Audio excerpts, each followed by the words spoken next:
Hola familia, and welcome back to All Stuff and Games. Today we are back on Mystic Falls. I started this project of going week by week at Dinkum, doing a quick little let's play of what I did throughout the week, and then at the end of the week I let you know any tips or tricks that I learned, what I wish I would have done differently and whatnot. So, in continuing that series, we are now in week 2 of the summer. I started out day 8 by placing down another campfire because I needed to cook some more food. I took a moment to check to see what tasks I had to do for the day, organized my chest a bit, and then as usual, we made our way downtown, walking fast, faces pass, and I'm homebound. Do. You guys know. Stopped by John, we took a dip in the water, see if there's something that he wanted because I'm trying to build up my friendship with him. Then I handed over to Miss Fletch, Madam Fletch, see if there's something she needed, as well as checking on my licenses. I did want to continue collecting some licenses. I decided to get the trapping license and level myself up on that, as well as the handling license so I can get me some baby chooks, as well as the pathing license so that I can get all the different paths, because eventually I would like to get to a point where we can decorate on this here island and you get quite a bit of paths and steps. And I also got the vehicle license so I can get a boat, and cargo license so I can get some more pocket space while I foraged, and I did some mining. I literally spent a lot of day 1 just mining and foraging and metal detecting because I need resources as well as I need coins. I'm a little poor in all of those departments. So as you see, I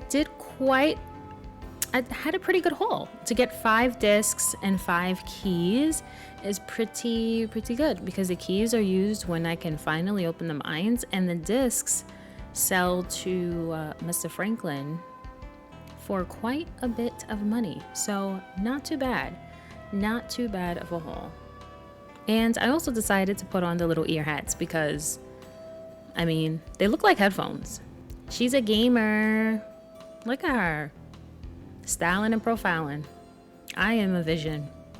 An absolute vision.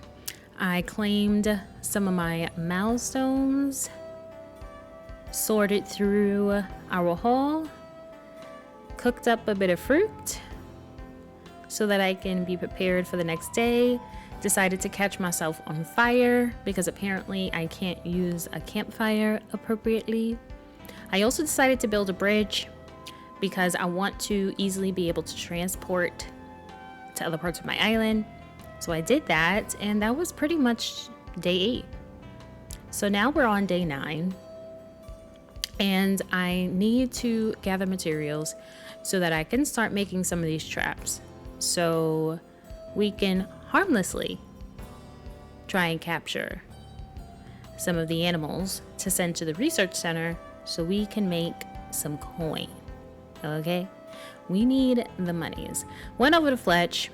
She let me know that we have to get 5 residents into town in order to be acknowledged as an official settlement. So yeah, seems like we kind of have our work. We have some work ahead. So I noticed that I did have the museum deed and the bulletin board deed that I could put down. So I started with the bulletin board deed only because from what I've seen and from what I've experienced with some of my other gameplay, the bulletin board is quite a good place to also earn coin as well as build up friendships, because residents will post tasks, and if you get those tasks done with them, it increases your hearts with them. And some of these tasks also have money that you can earn, so I definitely wanted to get that done.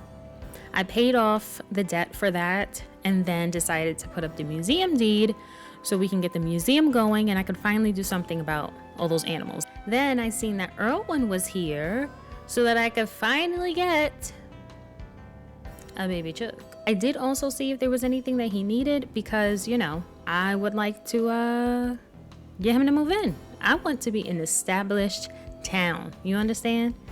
Mystic Falls is going to be established. So once I came out of Fletch's, I did see that there was an alligator and we're gonna trap him. So I put down the collection site because as soon as I can build that trap, we are making some traps. In the meantime, I did also make a house for a baby chook because, you know, where are we gonna put our little baby if we don't have a house? So I built that and I finally got the materials needed so I can build my trap. Came back to Irwin and I took too long. He was already done for the day. No baby chook for me, unfortunately. So I just decided to at least gift him so we can build up that friendship. So I gave Irwin his gift and he gave me a green bedside table, which, hello, yes, green is our favorite color. Caught me a few bugs, gave Fletch her food, and she gave me a button festoon arch, which, hello, let's go, recipes. I always love getting the recipes as a gift. I think I prefer that more than money, just so when it's time for us to decorate, I have all the things, you know?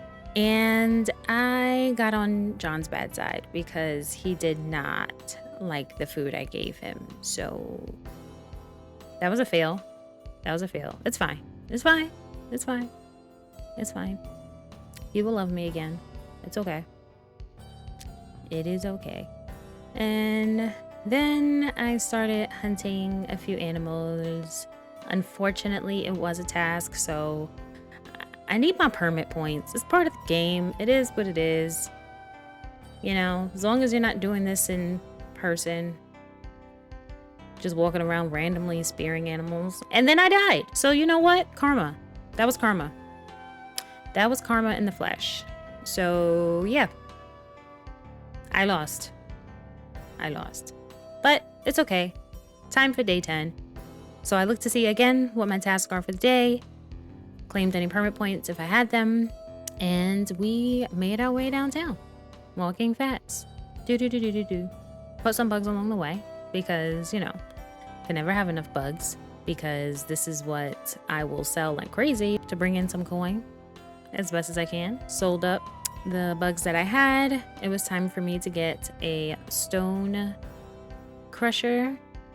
Went over to Miss Fletch to see about the licenses because I wanted to get the landscaping license so that I can get some fences because I realized I built a house for the baby chook, but I had not built a fence, which means even if Irwin comes back, my baby chook is gonna escape from me because I have no way to fence it in and it's gonna get eaten. So I made sure to do that. Stopped by the bulletin board to see if there was any requests for the day. John wanted some iron ore, which I have no way of getting that right now. So, I mean, I still accepted it anyway.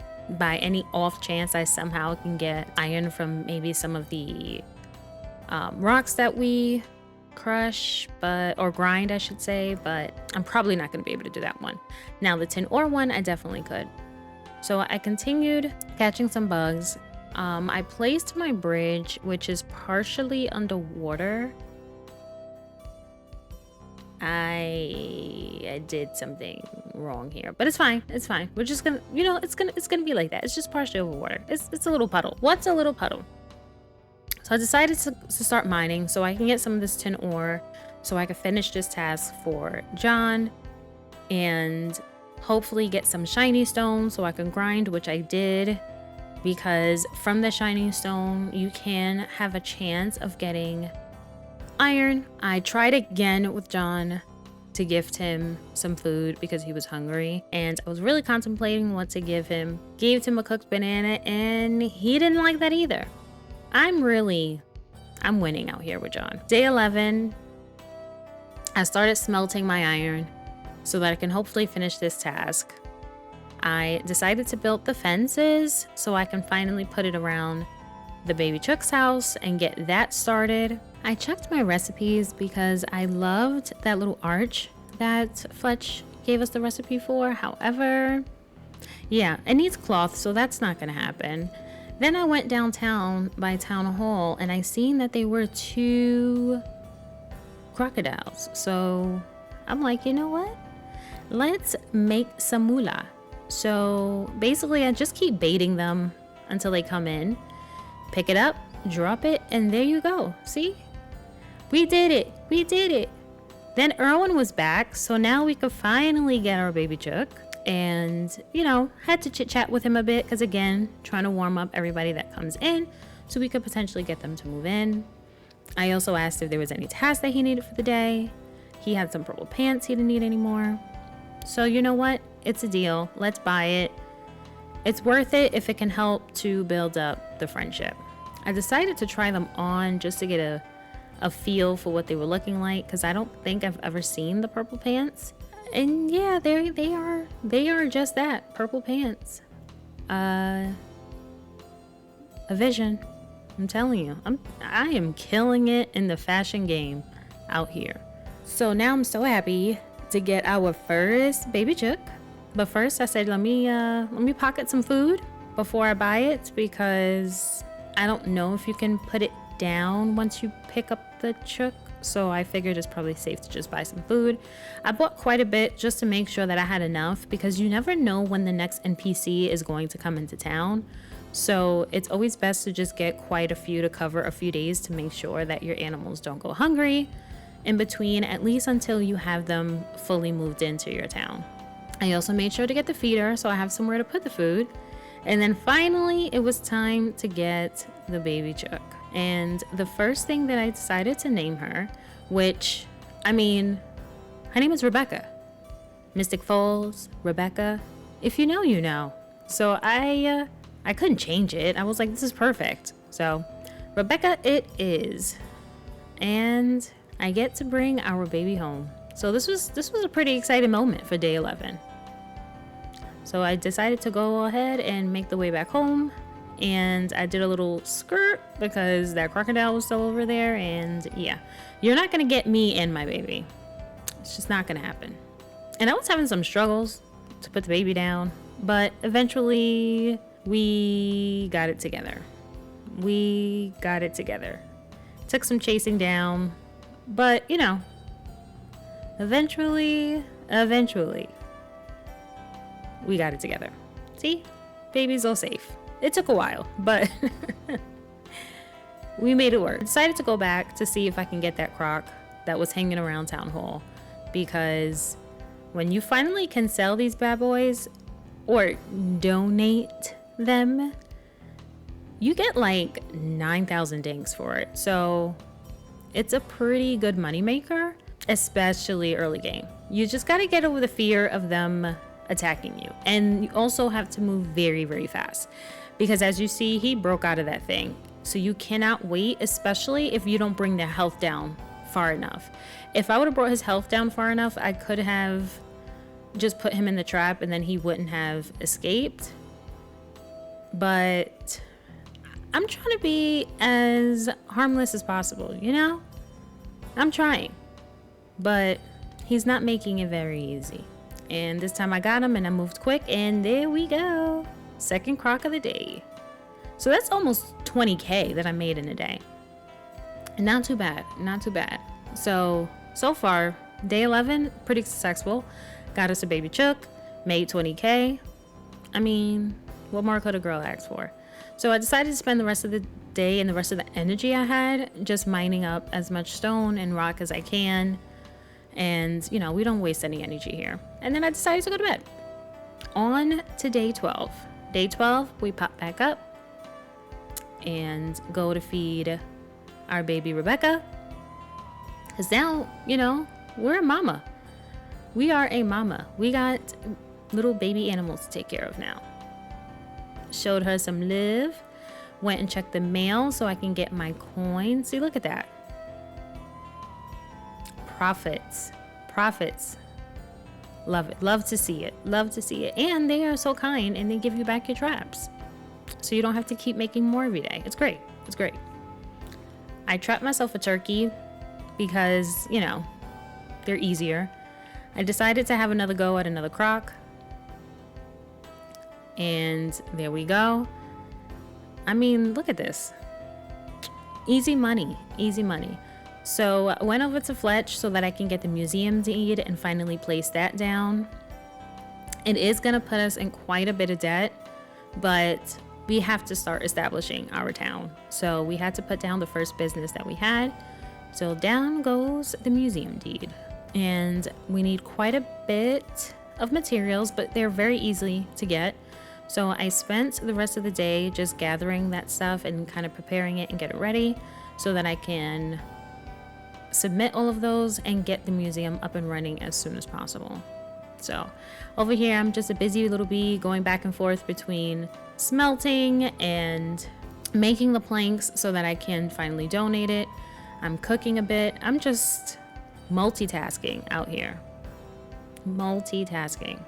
So finally, I was able to donate my items and I made it back to bed. So what is happening right now is the blooming update came out in the middle of me filming this Let's Play. So the 3 wide bridges are now in effect. There's a new sign writing license that's now in effect. There's all sorts of new stuff that came out with the blooming spring update. So that happened in the middle of this. So that's why I woke up to random bridges that I now had to my, that I was able to now decorate. So that was pretty cool. It was pretty cool for that to happen. And then I spent this time trying to catch the kangaroo. Now, if any of you know an easier way to catch them, please let me know. Trying to guide them into the trap, it's like trying to guide an animal into a trap, okay? It's literally as hard as you would think it's supposed to be. And I mean, I finally did it, but I felt like I felt so crazy, just running around trying to get it into the trap. But I did, and I get to donate, and it's going to be the extra coin. But still, that took work. I decided to try and get another croc because, again, at this point, it's become a money maker. It is now my money maker. Got him. I'm becoming a pro at this. Pro. And then I walk in, and there's this beauty, Rain. She's probably one of my favorite NPCs. And I'm like, well, hello. How you doing, ma'am? And she introduced herself. She is the seed lady. So I had to make sure I had my farming license, which I believe I already had. So I decided that it's time for me to buy my first seeds. We are gonna be a farmer. Also, because immediately since I fell in love with Rain, she now clearly has to move in. So yeah. See how I looked at her as I walked away? Couldn't get my eyes off her. But I'm gonna get her those mangrove sticks so we can get her to move in. I also decided to buy some sugarcane because it is something that can be planted all year round, and we're already halfway through the summer, so I thought that was probably the best bet, just to be sure that I have time.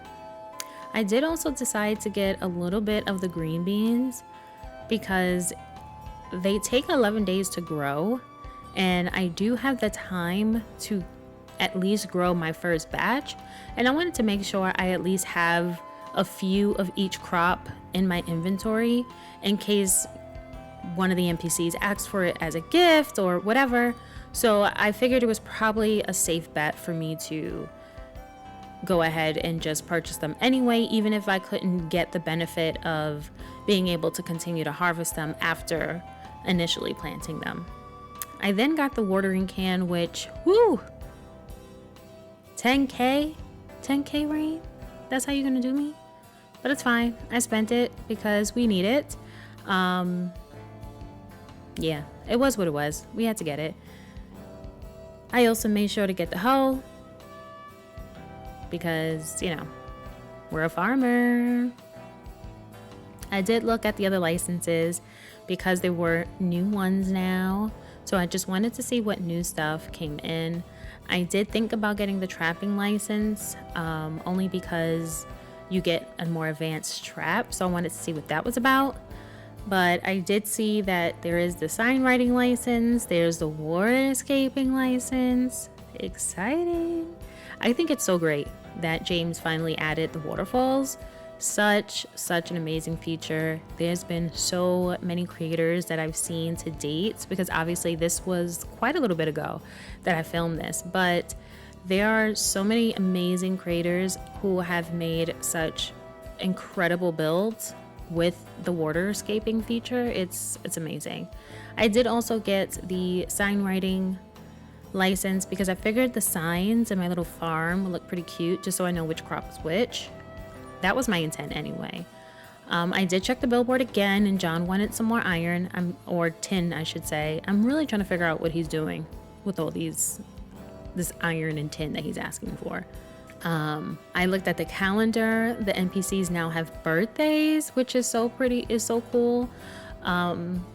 It kind of reminds me of Stardew Valley, where if it is a birthday and you gift them on their birthday, it helps to increase your hearts with them quicker, especially if you give them a favorite gift that day. So I wonder if this mechanism is going to work the same. Spoiler alert, it does. And I decided to check with John to see if there was anything he wanted. He wanted some gum logs, which I happen to have in my pockets, so I handed that over. That was quite an easy task, especially since we have not been winning with him. And I got the iron cement fence, which is pretty cool. I gave Fletch a gift, and she gave me some coins, which I'm never gonna turn that down after spending 10K on a watering can. I was able to get Rain, the mangrove that she wanted, and I looked like I was about to attack her with the net, which I promise I wouldn't do that to Rain. Not at all. So I was very happy about that. And Rain gave me some money, which again, not too bad. I got 3,000 back from her and 3,000 back from Miss Fletch. So it's like I've technically only paid 4,000 for my watering can. Listen, it doesn't hurt to gift them. It really doesn't. I tried to talk to her again, but there was literally nothing more to talk about. I gave John his 1 tin sheet, which he asked for in the bulletin board. And again, this does help your friendship, so I was very happy about that. I then spent the rest of the night planting all the seeds that I bought from Rain, putting a fence around my crops just to make sure none of the outside animals get to them. I had to terraform a little bit in this area because I really don't know what I was thinking about just placing my farm, just plopping it anywhere, but we're gonna fix it. Eventually we're gonna have a beautiful, thriving, wonderful farm, and it's gonna be great. So I did also cook some fish that I caught. I cooked some of the meat that I found just laying next to me, just so I can have food prepared for the next day. And now we are on to day 14, the last day of our second week of summer. Collected our earnings for today from the animals that we caught from day 13. Of course, I had to go and now water my crops because we're a farmer now. I then went over and had to feed Rebecca, which is no longer a baby chook. She is now a full-grown chooky chook living her best life. I made my way downtown and the museum is open, and we got to meet Theodore, who, as you remember, he was on the calendar. So that was great. There is a quest or request to take care of an alpha bush devil, and it's quite a hefty reward. And if you've never seen the bush devils, if this is your first time really being exposed to the game, they are these little teddy bear looking animals that at first glance you think, oh, they're cute, they're sleeping. No, they're not. They're dangerous, they breathe fire, they try to eat you, but man, that is a pretty hefty reward if I'm able to take one down. I went over to Fletch. She was talking to me about a bandstand that can now be added. This was something new that came with the Blossoming Spring update, but unfortunately we could not get it yet because we are still in debt. We're in debt from the museum, so we got to clear that debt out first. So I went over to John and just decided to start selling some of the items that I had. Unfortunately, I got to let it go if I ever want to get out of debt and be able to continue to grow the town. It's needed. It is needed. Once I sold the rest of those items, I was able to go over and finally clear out the rest of our debt. So now I was able to apply for the license for the bandstand so that we can go ahead and place that down. She gave me everything that I would need. She handed me over that deed. Gave me all that I need so I can put down the deed. Hey, I'm annoying. I know. So I decided I wanted to catch this kangaroo because it was just pretty easy to do this time around. So I wasn't going to pass that up because, again, this is definitely the moneymaker here. So I wanted to make sure to get that. And then I decided to try my hand at either the alpha jackaroo or the bush. I went for the jackaroo first. And safe to say, they are no joke. I tried my hardest. I ran and it tried to get me. But I got some kicks in. I did. I got my hits. I thought I was doing it. And for a moment there, I said, wait, I just may be able to do this. I don't think it's gonna get me. I got this. I just have to be strategic. Bob and weave, just bob and weave. And, you know, I stopped, ate a little something while it was chasing me. But again, I'm like, listen, we got this. We were so close. Very close. And I kept at it, even with my little spear, my little level 1 spear. But it was getting hard. We were running out of food. I was getting full, so I couldn't really get my hearts up that much. Ran far, far away so I can try and eat some meat and try and get my energy up. We tried. We really, really tried. And then this happened. And yeah. That was the day. That was the end. That was the end of day 14. The end of week 2. Yeah. So what did we learn from week 2? First, foraging, mining, metal detecting. These are all things that you will do consistently, especially in early gameplay. When it comes to animals, you want to make sure that you're finding fencing to cover around the entire coop, not like me, who had her baby chook escape on the first day. Third, you want to make sure that you buy food for the next few days, especially because you don't know when Erwin will return. So you want to make sure that you have enough on stock to feed your baby chooks. And most importantly, that the trapping is a very good moneymaker early game. As long as you are able to get over the fear of getting attacked, it can be a really, really good moneymaker. An additional bonus tip, I would also include the bulletin board, because although I did pass out, I was very close to being able to bring down the alpha jackaroo, which essentially would have been a really great moneymaker as well. So by having the bulletin board up, you are able to have opportunities to make money, as well as build up the friendships with the NPCs, which can also either they donate money to you, or you're also able to get recipes that you can use in the future for crafting and things like that. So it really does help. I hope you guys have enjoyed this series so far. I am having such a great time doing it and just really breaking down Dinkum week by week. Going forward, we may have these series include longer periods of time, especially because a lot of the time is spent doing things that are a bit more grindy. So as we get further into our gameplay, I may be able to condense more time within each episode. We will definitely see how it goes. If you are liking the series, be sure to like and subscribe, because it does let me know that you want me to continue on with the series. And in the comments below, if you have been playing Dinkum or are interested in playing Dinkum, what are your favorite things about the game from what you've either witnessed so far or have played yourself? I would love to hear about it. Let's comment about it. Let's talk about it. And until next time, I will see you all later.